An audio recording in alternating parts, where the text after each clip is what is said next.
Julia Dunaway, and I have my cooking companion here, my assistant Kameko, the boxer, and I wanted to show you my dog because you're going to probably hear her in the background running around because she's kind of noisy. So if you hear anything in the background that sounds like someone chewing up stuff and messing with the welcome mat and whatever, that's what you're hearing is my dog. And I can't leave her alone in the rest of the house because you just can't even imagine the destruction that will follow. So we're going to go ahead and make the recipe. Today's recipe is a veggie loaf with lentils and brown rice. And I was inspired to do this recipe from watching someone else do something similar. It was the Fort Worth Blue Zones project. They had a family, the Nunez family, made this beautiful veggie loaf, and it was similar, but they don't cut out oil and they used a few ingredients that I can't use. So I thought, well, I'm gonna modify that and use the same basic ideas and make my own version of it. So that's what I'm making today. And the stars of the veggie loaf are brown lentils. So I've already cooked a pot of brown lentils, and I'll talk a little bit about that more later. And then I also have some brown rice. We could use any kind of brown rice. I've already cooked it. I have 2 cups of brown rice. So the key ingredients of this loaf are lentils and brown rice. And then it's gonna have some ground walnuts, some oat flour, and then a bunch of beautiful vegetables. So I think these are the true stars of the show as well. And I wanted to talk about the vegetables as we start to cook them. So what I'm gonna do is I've got my skillet over here. It's already heated up because I don't use oil. And I always start with the onions because they take the longest. And then I'll add the garlic here in a minute. So I'm gonna get the onions cooking, and you see I don't really need oil. I can throw water in here if I have to, if it starts sticking, but really what I wanna do is develop some color because that's where you get the release of the sugar from the vegetables and the kind of the caramelization and the flavor that you associate with sauteed vegetables. And we really don't need oil to develop flavor. The vegetables by themselves have a lot of flavor. And the interesting thing is if you stop using oil in your food, which I don't use oil, I eat whole food, plant-based, no oil, your taste buds kind of change over time.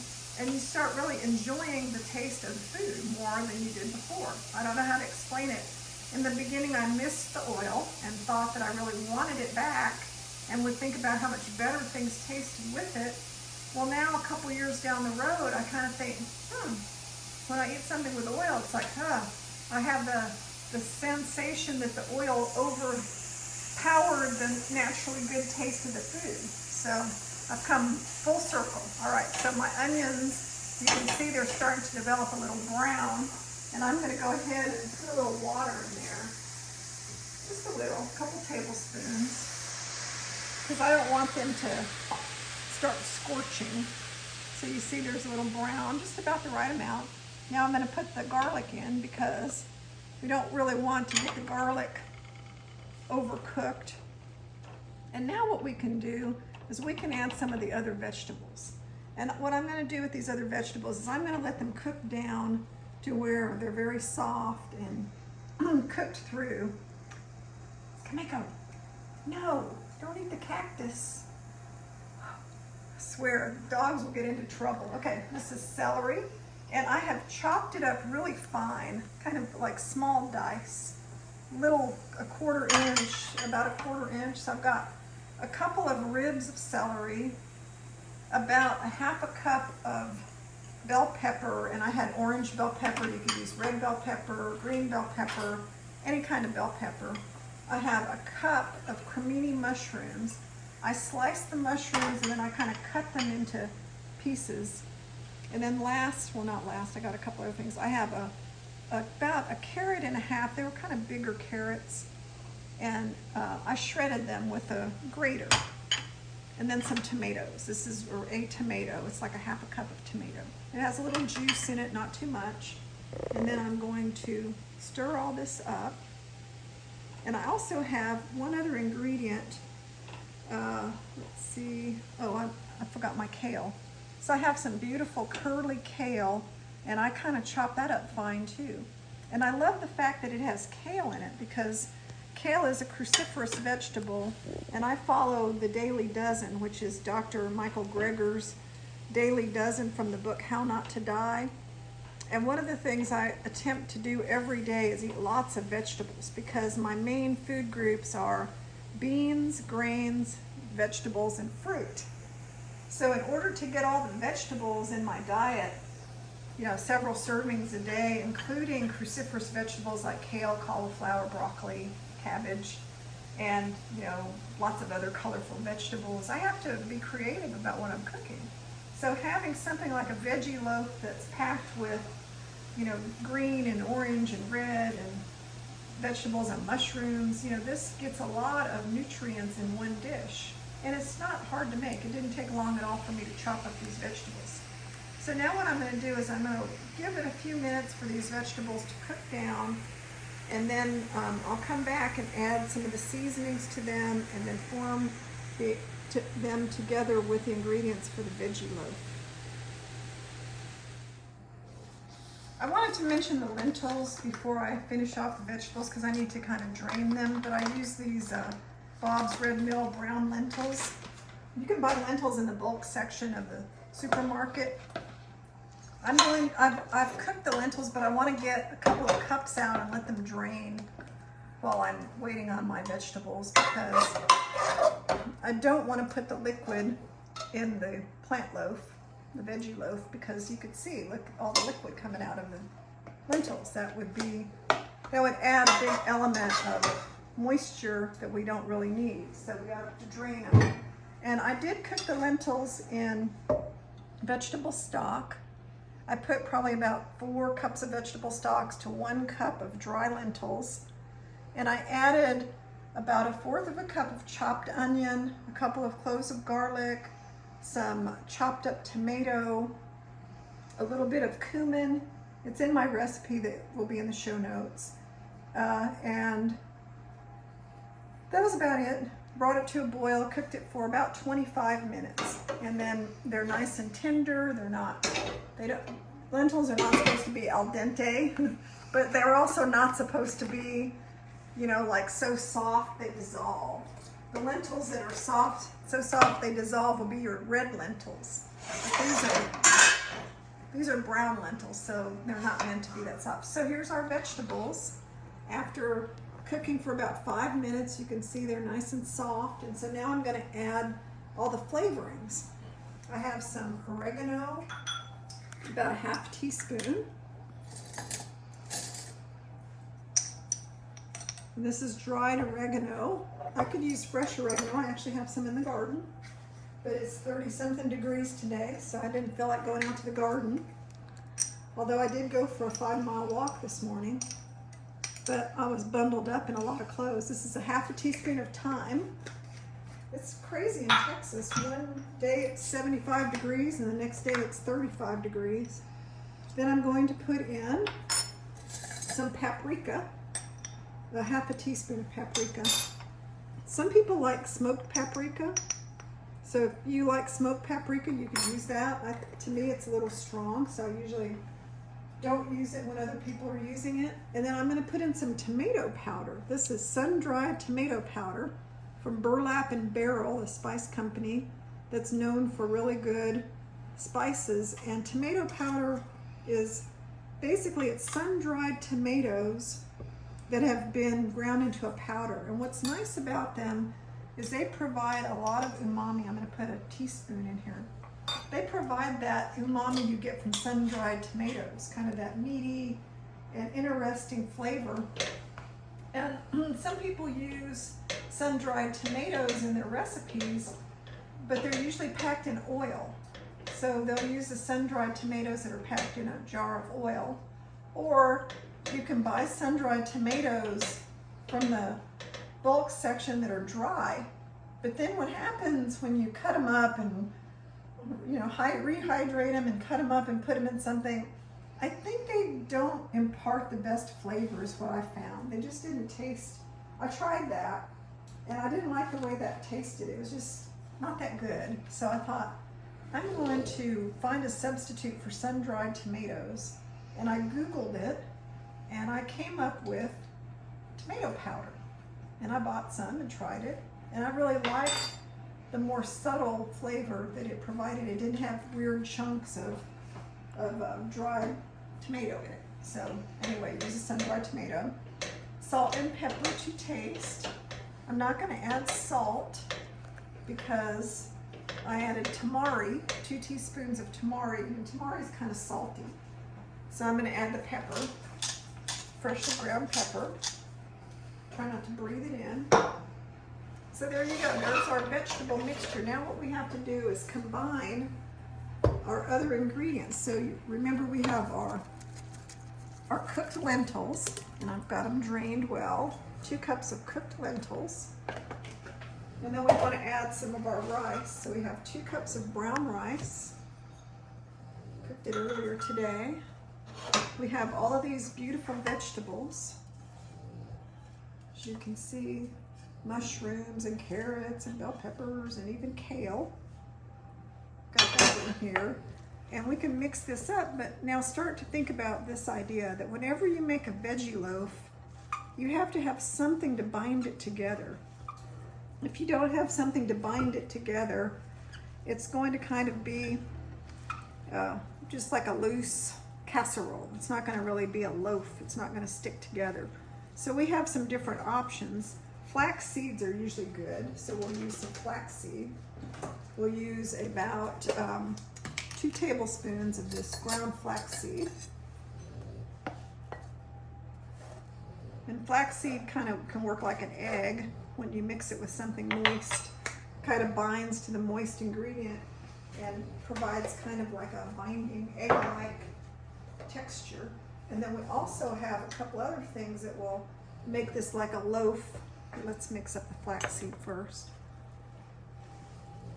See, like a flax egg is a tablespoon of ground flaxseed mixed with 3 tablespoons of water. So since this was kind of a moist set of ingredients with the vegetables and the lentils that were in a liquid, the flax seeds are going to kind of mix with that. And the flax seeds will swell up and they'll make that thicker. And then we have a 1/3 cup. If you hear a sound, that's Kameko snoring.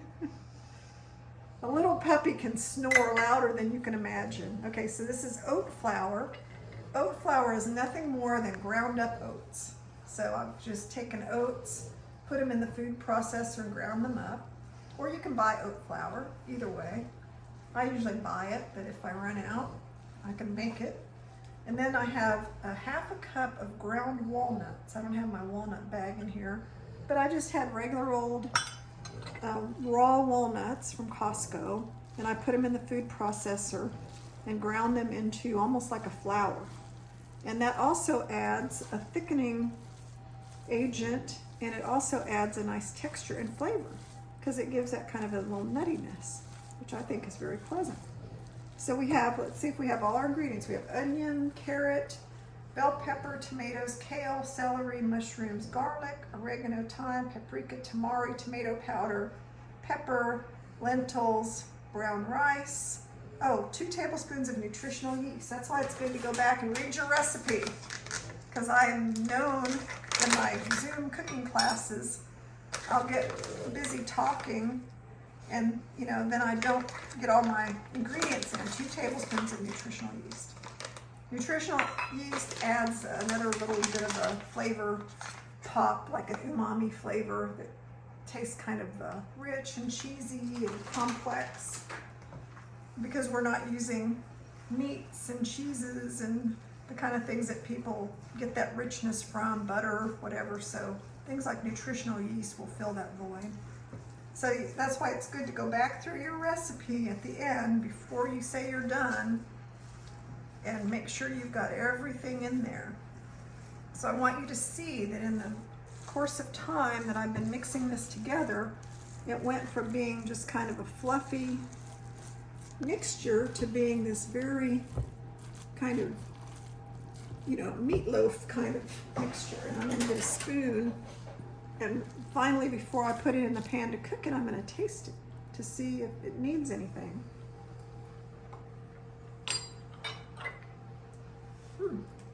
It's very good. I do think it could use a little 1/4 teaspoon of salt. Not much. And maybe a little more freshly ground pepper. Oh, and I like things to have a little bit of a spice kick.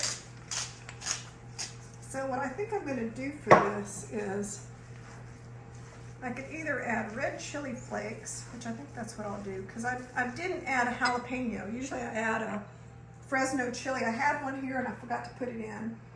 But normally I would have put this Fresno chili in there to give it a little bit of a, just a little bit of a spice kick. Not much. So some of the nice red chili flakes will also give it that little extra thing that I like.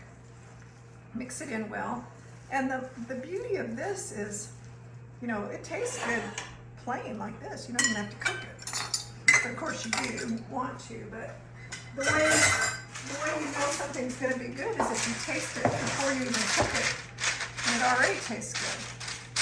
But you can make this into burgers. I tried that and made burger patties with it. They were great. They kept their shape. They weren't too wet on the inside, and they were perfect for burgers. But what I really like to do is put them in this 9 by 13 pan. So this pan is a bit bigger than a typical veggie loaf is in a 9 by 5 loaf pan. I'm sure you're familiar with that if you're made vegan or plant-based foods before. Usually what we do is we put the veggie loaf in some kind of a loaf pan. So what I'm doing here is I'm spreading it out in this shallow 9 by 13 pan. So it's going to be really thin. So you might say, well, why is she doing that? That's weird. The reason I'm doing this is, number one, it cooks a lot faster. And number two, we can cut it into squares. And by cutting it into squares, and they're not even really thick squares, they're going to be kind of, they're not going to be thin, but they're going to be about the depth of a burger square. And what's nice about that is a sandwich. So I made this before, and I made my son the veggie sandwich, veggie loaf sandwich. Get that off of there. And it was good. He liked it a lot. So I'm going to put it in the oven at 375 for about 25 to 30 minutes, and then we'll test it out.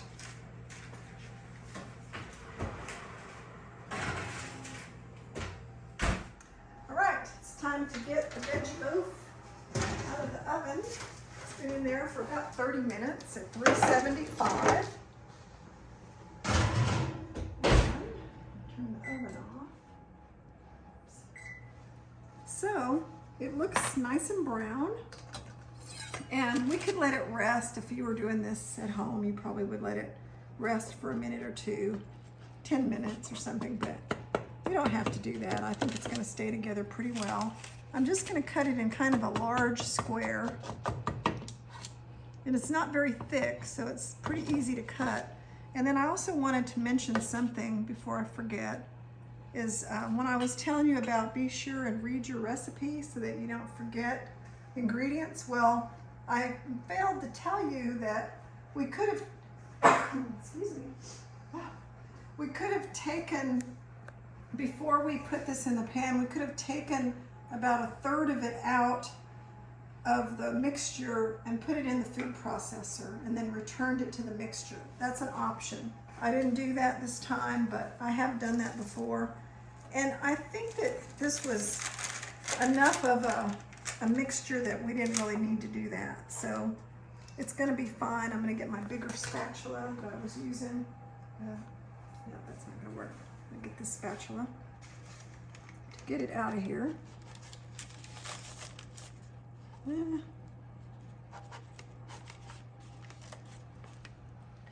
There we go. I lost a little tiny bit of it.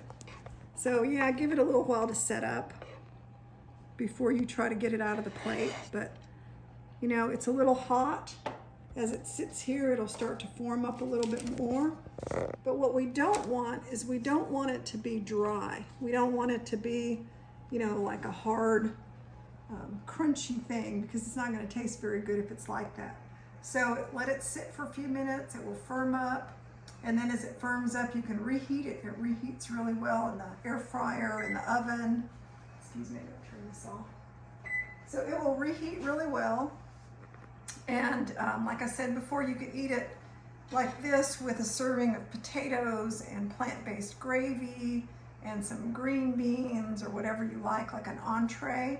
Or you can take this because it's not very thick, and I think you can see in the pan, you know, it's thin enough that you can take it and you can, you know, use it in a sandwich or on a bun.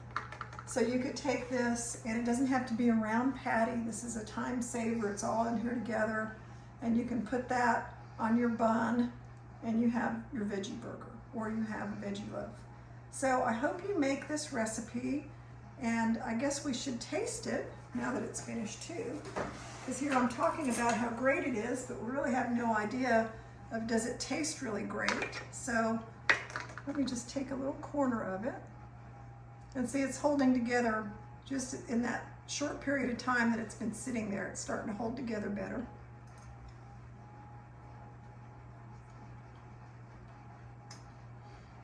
It's funny, I can really taste the spices well. I can taste the oregano, the thyme, and the red chili flakes. But I also really enjoy the flavor of all the vegetables. The lentils and rice are there, but you really, you know, you don't really notice the lentils that much. So yes, I love this. I could eat this anytime. And, you know, it's packed with all the ingredients that I like to eat every day. Tons of vegetables, lentils, legumes, and of course, whole grain. So I hope you make this recipe. Follow me on Facebook, Instagram, subscribe to my channel if you like my videos. And if you make this, please tag me in it and let me see what you made. I appreciate you watching my videos. Thank you very much. Bye-bye.